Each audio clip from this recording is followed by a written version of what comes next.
Bienvenue à tous, vous écoutez Next Step, le podcast des entrepreneurs inspirants qui vous aide à passer à l'étape suivante. À chaque épisode, on vous propose de partir à la rencontre de personnes passionnées, d'écouter leur parcours et de vous en inspirer. Pour vous accompagner et vous guider dans cette aventure, nous serons deux. Je m'appelle Elisa et je suis avec Tariq. Bonjour Elisa, bonjour tout le monde. Alors comme vous le savez, nous sommes dans le studio de la Chambre de commerce de Bruxelles qui représente les intérêts des entreprises bruxelloises. Bessie aide et accompagne ses membres dans le développement de leurs activités. Et bien sûr, on remercie Bessie de rendre ce podcast possible. Avec l'accélération digitale de Telenet Business, osez développer votre marketing en ligne. Prenez gratuitement rendez-vous sur accélérationdigitale.be et clients ou pas, nos experts viendront vous expliquer comment. Pour cet épisode, nous sommes ravis d'accueillir Marguerite de Crayancourt. Bienvenue dans Next Step, Marguerite. Bonjour, merci. Alors, on est ravis de te recevoir. Si tu es là aujourd'hui, c'est pour nous parler de ton parcours qui est loin d'être linéaire, puisqu'à 31 ans, tu as déjà opéré un sacré revirement de carrière. Tu décides d'entamer des études de droit quand tu termines tes secondaires. Tu travailles 1 an dans un cabinet d'avocats et le job ne te plaît pas du tout. Tu ne te sens pas dans ton élément et tu décides de tout arrêter pour apprendre le maraîchage et la culture des fleurs. Aujourd'hui, tu es à la tête du jardin d'essence et tu cultives plus d'une 50aine de variétés de fleurs comestibles. Alors, quand on préparait l'interview, tu me disais vouloir sortir de ce monde gris du droit. À quel moment tu as senti que ce n'était plus possible et que tu devrais irrémédiablement trouver une nouvelle voie ?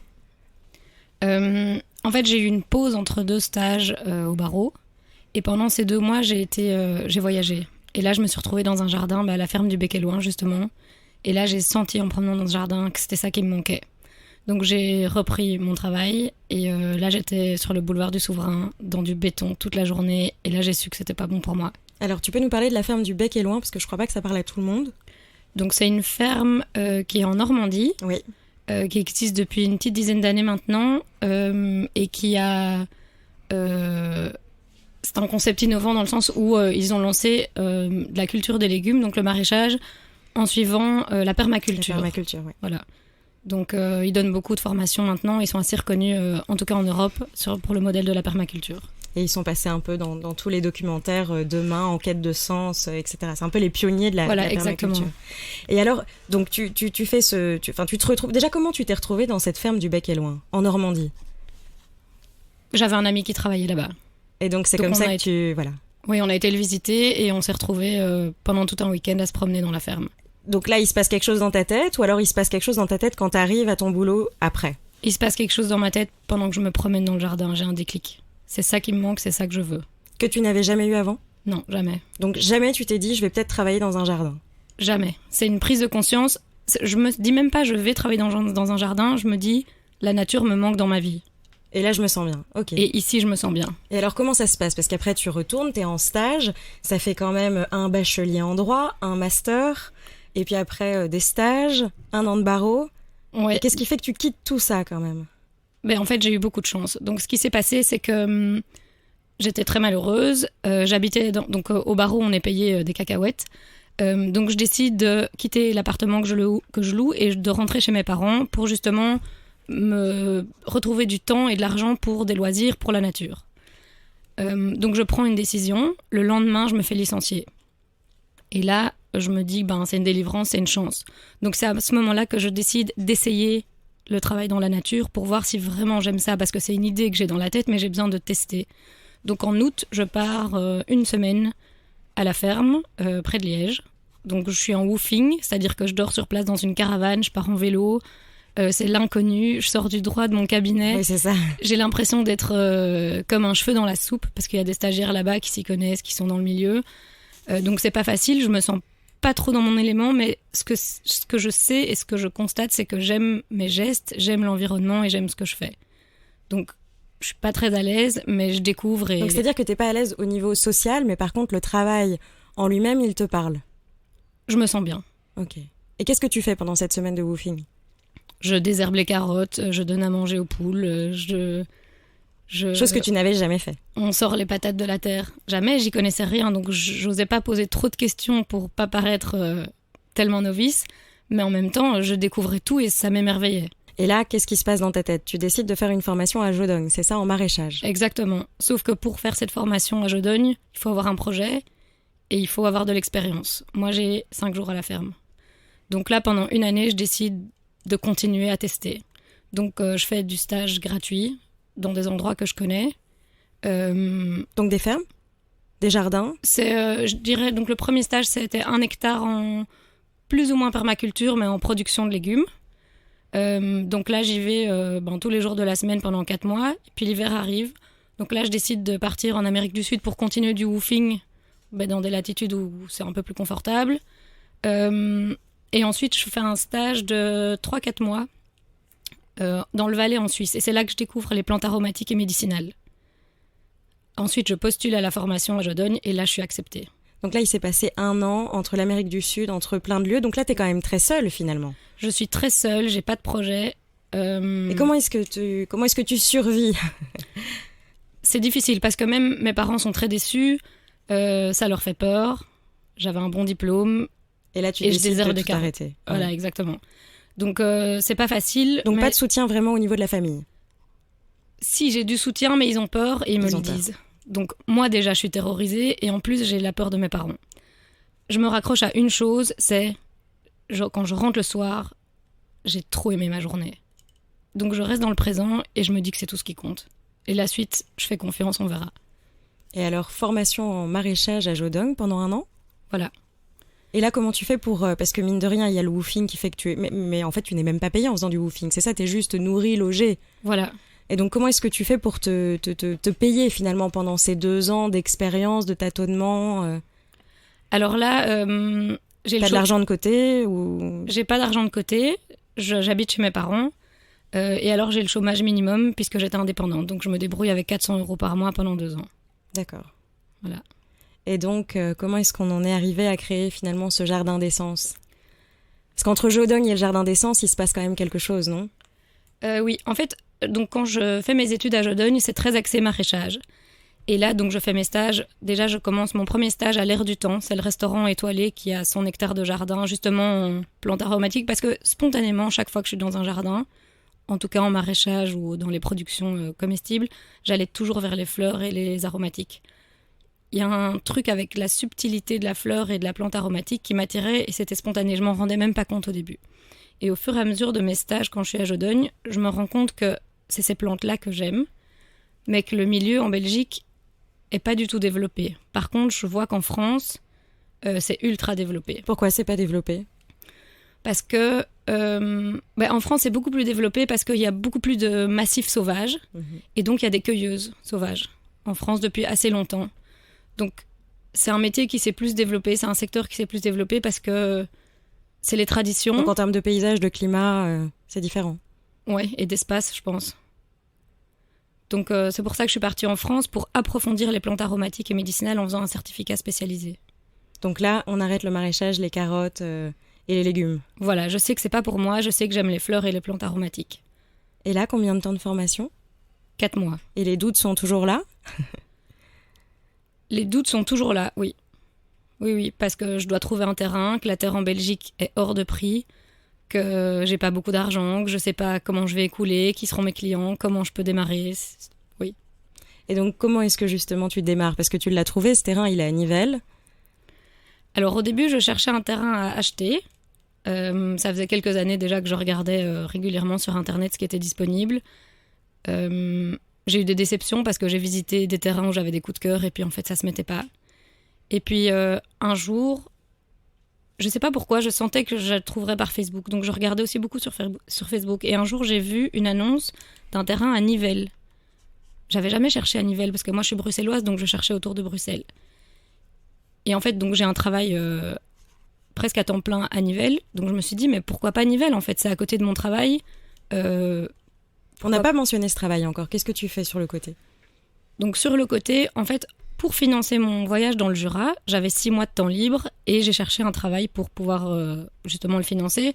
Et je me suis fait engager chez un traiteur qui s'appelle JML Concept, qui est un traiteur haut de gamme avec lequel on fait des magnifiques événements.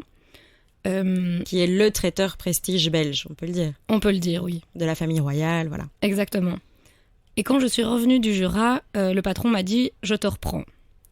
Donc j'ai continué chez lui et c'est à ce moment-là que j'ai trouvé un terrain à Nivelles à 10 km de mon emploi. Donc je me suis dit en fait j'ai jamais pensé à aller à Nivelles mais pourquoi pas, ça peut marcher. Et là c'était un terrain comme on pourrait dire clé sur porte. Tout était installé, c'était le maraîcher qui quittait les lieux.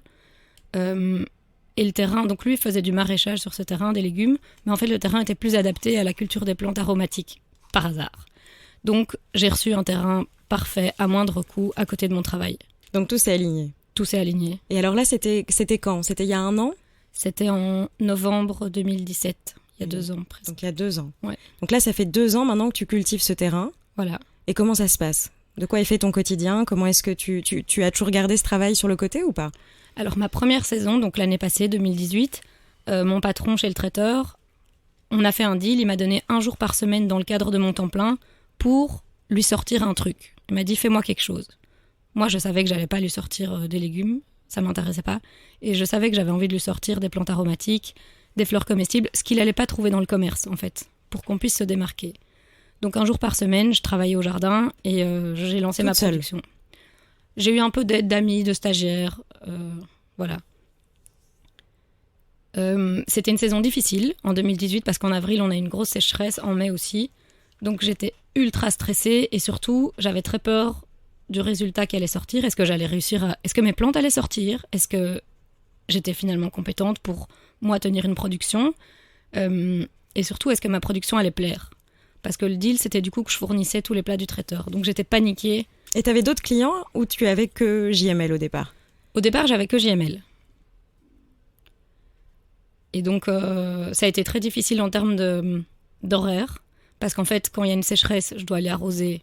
Donc j'avais que le vendredi en fait disponible pour aller travailler au jardin. Les autres 4 jours, je devais assumer mon rôle d'assistante commerciale. Mais en fait, l'agriculture, c'est pas ça.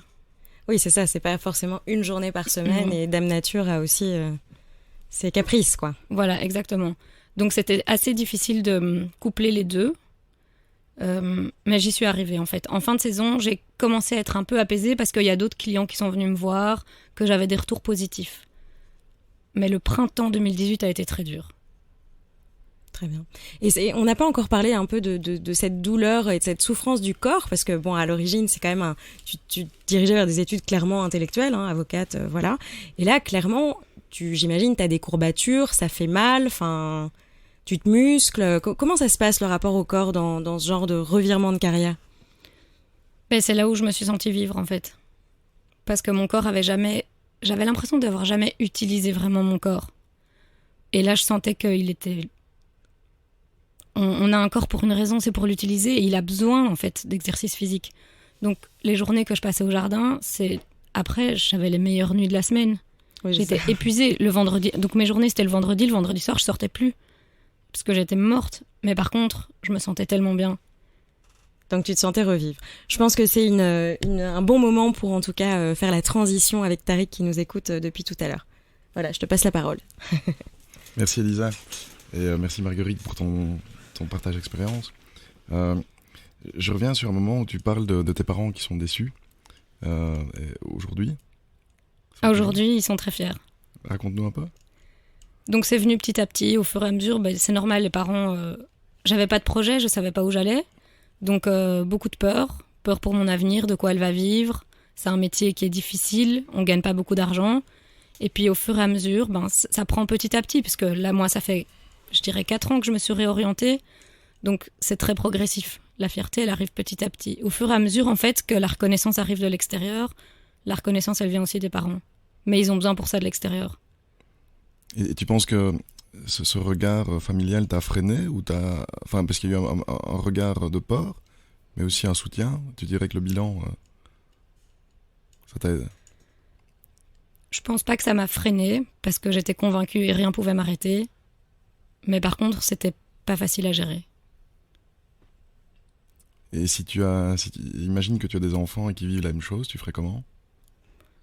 Si moi je suis angoissée pour leur avenir, j'essayerai de pas leur faire porter ce poids d'angoisse, de mes angoisses, parce qu'elles m'appartiennent.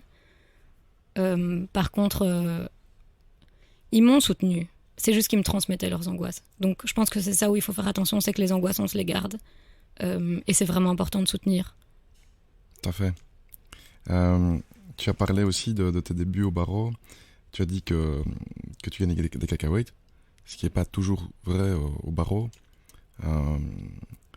Et finalement, moi, je voulais voir si pour toi, le fait de gagner peu, ça t'a aidé à te libérer plus facilement, Parce que moi, je suis passé par des cabinets où tu gagnais soi-disant beaucoup.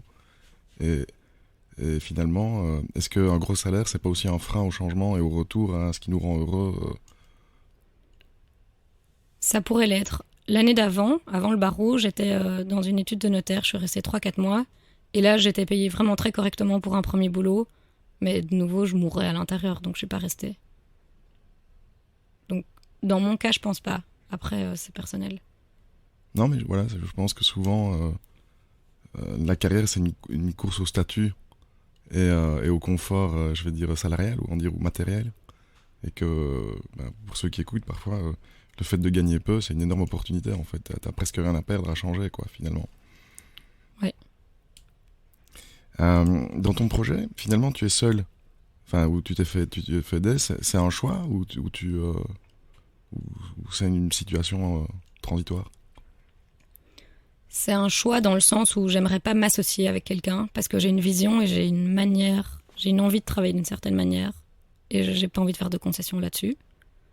Par contre, être entouré, c'est hyper important. Donc le traiteur JML pour lequel je travaille, c'est un soutien qui est génial parce que j'ai tous les cuisiniers, j'ai les retours, j'ai les tests, puis je travaille en équipe toute la semaine. Donc je ressens pas cette solitude. En fait, tu combines finalement une carrière d'entrepreneur et un boulot où tu fais partie d'une équipe, quoi. Oui, exactement.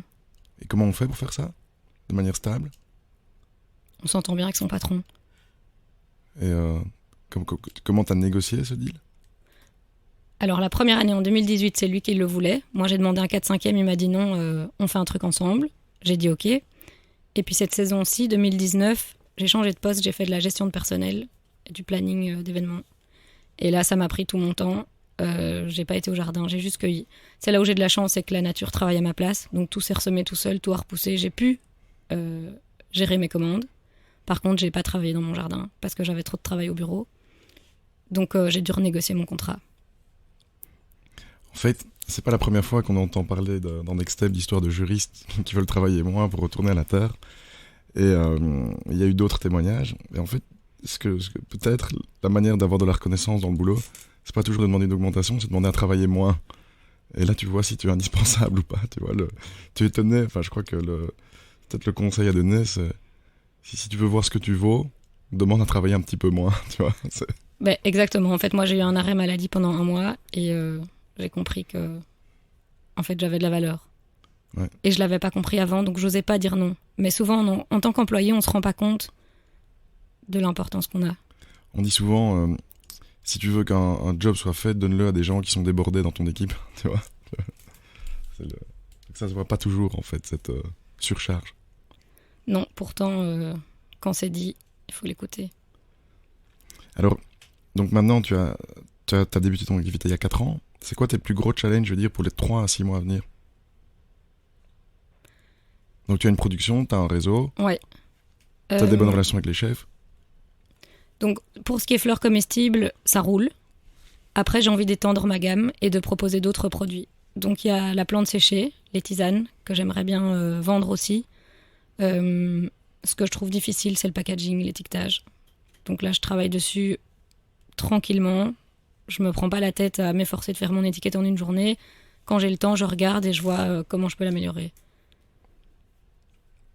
Ça, pour l'instant, c'est un peu mon challenge. Le packaging. Ouais. Et qu'est-ce que tu aurais voulu apprendre beaucoup plus vite? C'est impossible d'apprendre plus vite dans la nature. Il y a un rythme, les saisons, pas qu'elles freinent, mais pour apprendre les choses du printemps, il faut attendre le printemps, donc on n'a pas le choix en fait. On vit au rythme de la saison. Oui. Et l'apprentissage aussi. Par exemple, tirer les conclusions sur ma saison, je peux le faire que sur une année. Donc si je veux m'améliorer, c'est pour la saison d'après. Tu parlais d'angoisse. Comment est-ce qu'on fait pour vivre sans angoisse dans un monde où la saison détermine l'année? Faire confiance à la nature. Et il n'y a pas d'autre chose? Il n'y a pas des assurances ou je veux dire... Ça, je sais pas du tout. Si, il doit y en avoir. Je pense qu'il y a des fermiers, des grands agriculteurs qui doivent être assurés. Moi, je suis pas à ce niveau-là. Et puis surtout, moi, j'ai de la chance de faire des plantes aromatiques, donc qui sont vivaces, et des fleurs comestibles. Et en fait, la plante, comment elle fonctionne? C'est qu'elle fait une fleur, pour se reproduire. Donc c'est une technique de survie. Si elle est en danger, elle fleurit. Donc moi, si j'ai une canicule, par exemple, ou une sécheresse, mes plantes vont fleurir. Après, évidemment, je dois faire attention de les arroser pour garder la floraison et qu'elles ne montent pas en graines. Mais j'ai moins de danger, moi, en faisant des fleurs comestibles et des plantes aromatiques que les maraîchers qui font des légumes. Et quel regard tu poses sur les nouveaux agriculteurs? Je pense par exemple à Agricool, je crois, qui fait des fraises en conteneurs à Paris. Est-ce que tu vois, parce que tu as parlé donc du coût de la terre, et donc si je comprends bien, en gros ils cultivent des fleurs avec moins d'eau, moins d'espace, en agriculture verticale on en parle beaucoup. Est-ce que toi c'est quelque chose que tu conçois dans ta philosophie, je vais dire, de l'agriculture ou pas?